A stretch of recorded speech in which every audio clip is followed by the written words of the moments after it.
What's going on, Notre Dame fans? I'm Patrick Engel, joined by my colleague Tyler Horka at blueandgold.com. We're here at LA Coliseum after Notre Dame's 38-27 loss to USC. Irish and Marcus Freeman's first season as head coach, 8-4, had a 5-game win streak snapped here tonight, and not only lost for the first time since losing to Stanford on October 15th, but trailed for the first time since that game.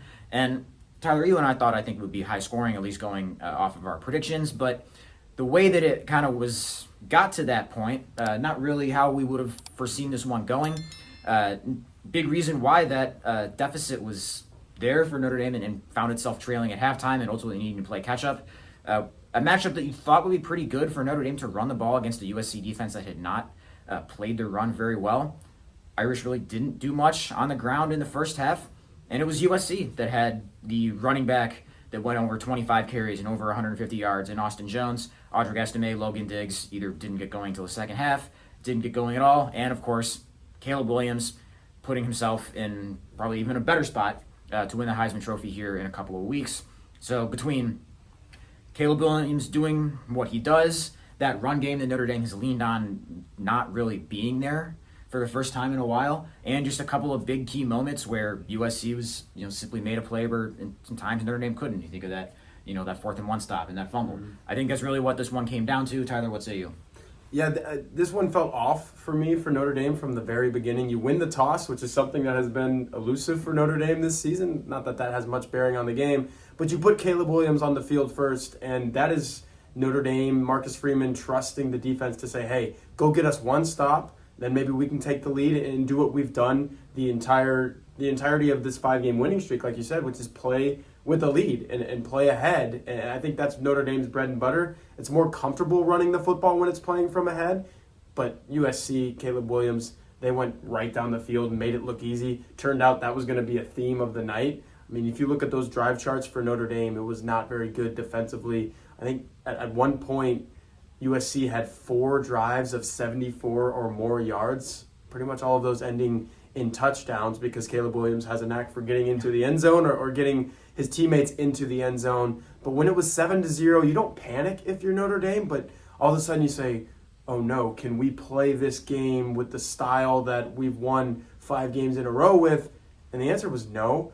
They go to Logan Diggs in their first series offensively of the game 3 times in a row. On the 3rd of those times, he's dropped for a tackle for a loss of 4 yards, and you're sitting there saying, oh no, now we're putting Caleb Williams, the guy that just went down there easily on the field. And I think they go down there again, and it ultimately is a field goal, which felt like a huge win for Notre Dame, but you're still sitting there saying, oh no, this is a 10-0 ball game. This is a 2-score game now, and Notre Dame is not equipped offensively to play down 2 scores against these guys, against this USC team that's led by the best player in the country in Caleb Williams. So from right there, first quarter, 10-0, you're like, man, this is not going to be good for Notre Dame. Little did they know Drew Pyne was probably going to have his best passing game of his career, maybe. I would put it up there with the North Carolina performance, the Navy first half performance. He was pretty special, but ultimately, Patrick, I think the fumble in the very first series of the second half where Notre Dame is going down there, awesome drive, you get close to the red zone, you're knocking on the door there, and he just coughs it up with a botched RPO. It looked like it was supposed to be. He was trying to get the ball out into the flat. Ball ends up on the ground. USC scoops it up. USC goes and scores a touchdown. Next thing you know, it's 24-7. And then Notre Dame had a little bit of life late. I think it was a 2-score ball game. What was USC winning? 31-21? 21, yep. And Drew Pyne just, he makes a guy miss in the backfield, and you're like, okay, he's trying to make a play. Throws a ball over the middle. It's intercepted. USC puts the nail in the coffin with another Caleb Williams rushing touchdown. So there was some good and some bad. Drew Pyne had to be perfect. He was nearly perfect, 23 of 26 through the air, but those 2 turnovers cost it. You could not turn the ball over against this team and expect to win. Yeah, this was going to be one of those, and that's a big reason why they're sitting here at 11-1 now as the end of the regular season, even with some holes on defenses that, the turnover luck has really gone USC's way for a lot of the year, and for Notre Dame, I think, to win this, they really needed to be able to do that or just play a turnoverless game itself. and then get maybe a one or two more red zone stops ultimately than it did there. Like, they had the 3rd and goal down in the fourth quarter or third quarter, actually, I believe it was, where you think you might be able to get a field goal here, and it's the zone read where nobody accounts for the running back, and that really felt like that might be in a pretty hard spot here for Notre Dame to come back from. And it's felt like kind of a moment where all throughout the game where like Notre Dame did enough to always kind of stay within striking distance, but just didn't have that one extra play or one moment of being able to get over the hump there. I think that fumble being the biggest one, and while USC on the other hand kind of just had that 3rd and goal play to get a touchdown, had Caleb Williams hitting the juke button in Madden like 10 times to scramble or get out of a bad situation, and just seemingly having a little bit more juice there, and on defense too, holding Notre Dame to tough sliding there in 3rd and shorts and 4th and shorts, especially like that 4th and 1 stop on the Mitch Evans QB sneak. That one really felt pivotal too, and that what USC went and did on the other end there, and just seemingly, even though like I think there's a lot that Marcus Freeman would have liked, and if you told him it would happen before the game, that he would take, such as Drew Pine only having 3 completions and not throwing for more yards than Caleb Williams, and not misfiring until the fourth quarter.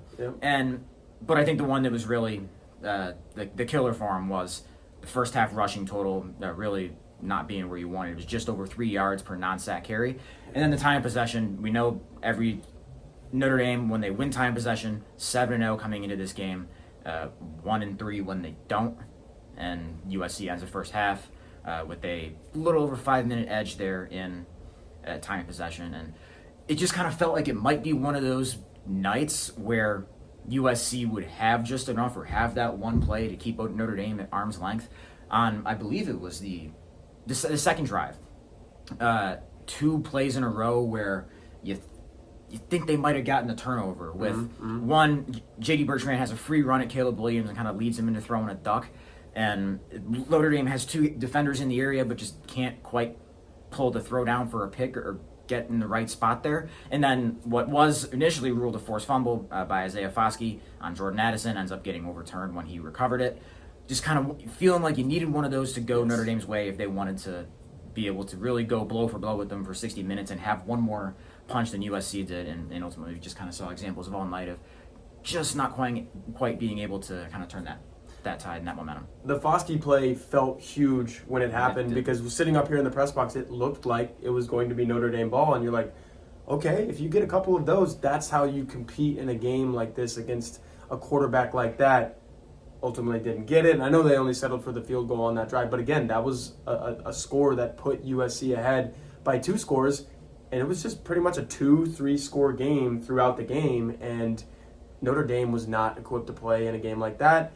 USC's rushing defense, I'm not sure if they did anything special. It just wasn't Notre Dame's night offensively running the ball. And again, I think a lot of that was trying to play from behind. I didn't expect Drew Pine to throw the ball 26 times in this game. He ultimately had to because you're playing catch-up, and even a team like Notre Dame can't just continuously run the ball to play catch-up. So it was just kind of taken for a loop, taken for a spin from the very beginning. And if you're Notre Dame, I think Notre Dame fans are watching this game going, oh my goodness, there's so many things going wrong for Notre Dame in this game, and it just wasn't going to go right. And at the end of the day, you're sitting there thinking, man, it was actually pretty close if just one of 2 or 3 of these things would have gotten Notre Dame's way, but they didn't, and they needed to play almost flawlessly offensively to keep up with USC. What they really needed to do was play better defensively. Patrick, I don't know if you have any.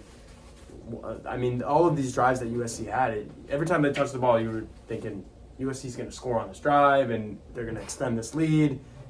Did you think Notre Dame's defense would play at least a little bit, come up with a timely stop here or there, or come up with that turnover that would kind of shift momentum?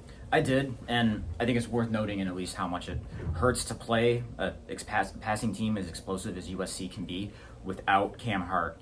Missed the game with a shoulder injury. They picked on Jaden Mickey a little bit. Putting a true freshman in there for his first game and kind of finding him there a few times when he, on 3rd down especially, got a couple of times where he was off coverage there and kind of easy pitch and catch 3rd downs for USC. And then also Tariq Bracy, who's a guy who's been really a revelation for Notre Dame in the secondary there in his fifth year. He great. didn't play with a hamstring issue, even though that was not on Notre Dame's pregame injury report there. So between that, makes it a lot harder when you're going up against Caleb Williams, but just kind of too many instances of not quite fitting the run the right way, or a big hole in the run game. I figured we'd see a little bit more, just better run defense from him on like USC's running game, as opposed to Austin Jones going there averaging 6 yards a pop on 25 carries. And I think we'd seen Notre Dame's run defense go in a pretty good direction for a lot of the second half, but just kind of too many plays where their first down runs, it felt like a lot of times were like they're getting yards and yards. keeping you out of those second and longs, and then just not quite being able to contain explosive runs. Just a lot more of those chunks than normal there. So I think if you're able to make USC maybe a little more one-dimensional in that sense, and make it all on Caleb Williams, which he still might have been able to deliver on just based on what we saw out there, but still I kind of maybe, and maybe it's a part of like you're worried so much about him, and J.D. Bertrand was kind of asked this after the game too, like worried so much about him and the impact that has on when they do give the ball to Austin Jones. Yeah, those injuries in the secondary. You can't go up against a team like USC with the weapons they have, with the quarterback they have, and expect to play well when you're missing two starters, essentially. If Notre Dame comes out in the 5 defensive back look, Tariq Bracy is essentially a starter. You're without him, you're without Cam Hart. It was kind of over before it started, in a sense, if you knew that both of those guys were going to be out. Tough loss for Notre Dame with those two guys, but like you said, Patrick, 8-4 to end the regular season. I think a lot of Notre Dame fans would have taken that after an 0-2 start, after sitting at 3-3 midway point of the season, coming off a loss to Stanford. But here Notre Dame goes into bowl season with a pretty respectable first year under head coach Marcus Freeman, if you kind of shift the goalpost of what you were expecting after those games. But now it's just time to see where they go in a bowl game. And for Tyler Horka, Patrick Engel, blueandgold.com, we'll catch you next time.